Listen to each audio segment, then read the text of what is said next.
They always said the Appalachian Mountains held stories that weren't meant to be told aloud, legends whispered through generations, warnings carved into the bones of the hills.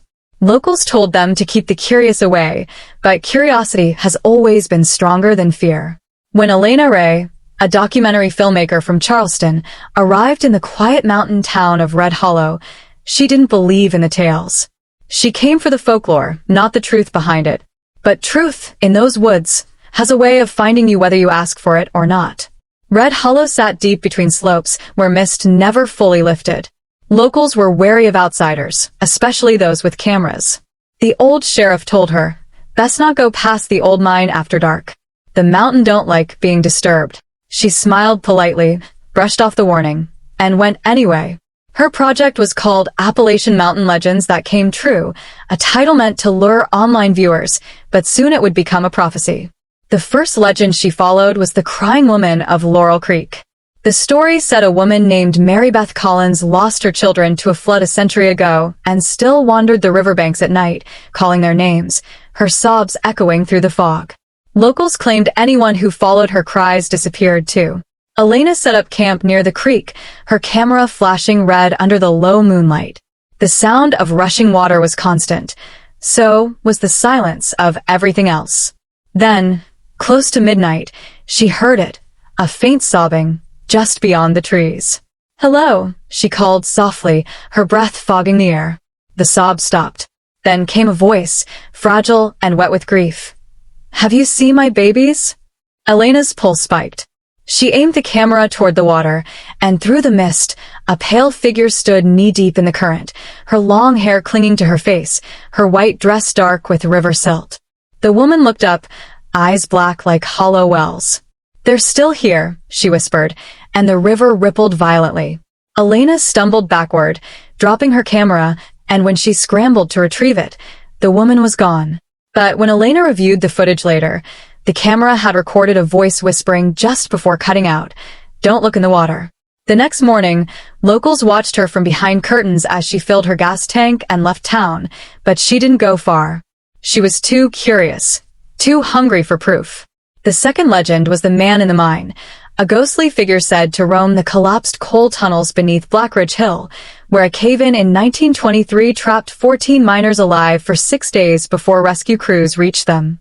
Only one survived, and he was never the same. The mine had been sealed for decades, but Elena found an opening hidden beneath brambles. The air that flowed out was colder than ice. She switched on her flashlight and crawled in, recording as she went. The tunnel smelled of rust and something older, something rotted. Her light flickered across the wall, where crude markings were scratched into the rock. "We are not alone." As she moved deeper, she heard the faint tapping of metal, like someone working with a pickaxe far ahead.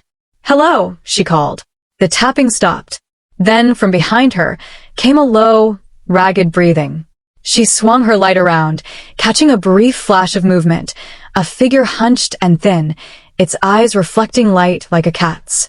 The figure whispered hoarsely, "You shouldn't have come." Then the walls groaned, the ground trembled, and she barely escaped as part of the tunnel collapsed behind her. When she watched her footage that night, she noticed something strange. In the seconds before the cave-in, she had captured dozens of pale faces staring at her from the darkness. Elena could have left then. Any sane person would have. But Red Hollow had one more legend, one that tied all others together. The Watcher of the Peaks. Locals said that high above the ridge lived something ancient, older than the hills themselves, a creature that walked like a man but wasn't one, watching from tree leans and taking those who came looking for the truth. They said once you saw its eyes, you belonged to the mountain. Intrigued, Elena set out on her last night to the ridge beyond town. The fog was thick enough to swallow sound. The higher she climbed, the quieter everything became. No insects, no birds, only wind whispering through the pines. She reached a clearing where the trees bent inward, forming a circle. In the center stood a crude stone altar, blackened by time. Symbols carved into it pulsed faintly when her flashlight touched them. Her camera's battery drained rapidly, the screen flickering. She felt the air press in, heavy, suffocating. Then she saw them, eyes in the tree line, dozens of them, glowing faintly amber, fixed on her. Her breath froze. A shape emerged, tall, sinewy, with skin that shimmered like wet bark. Its face shifted, borrowing her own features for a moment before twisting them into something monstrous. "You came for stories," it hissed, its voice layered, ancient. "Now you'll become one." The camera fell as she stumbled backward.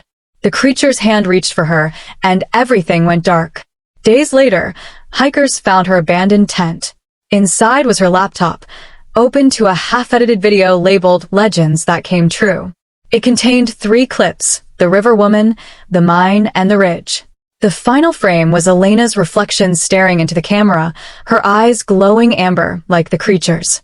Authorities never found her body. But locals say that if you hike the peaks after dark, you'll sometimes see a woman's silhouette on the ridge, camera in hand, whispering, "Do you believe me now?"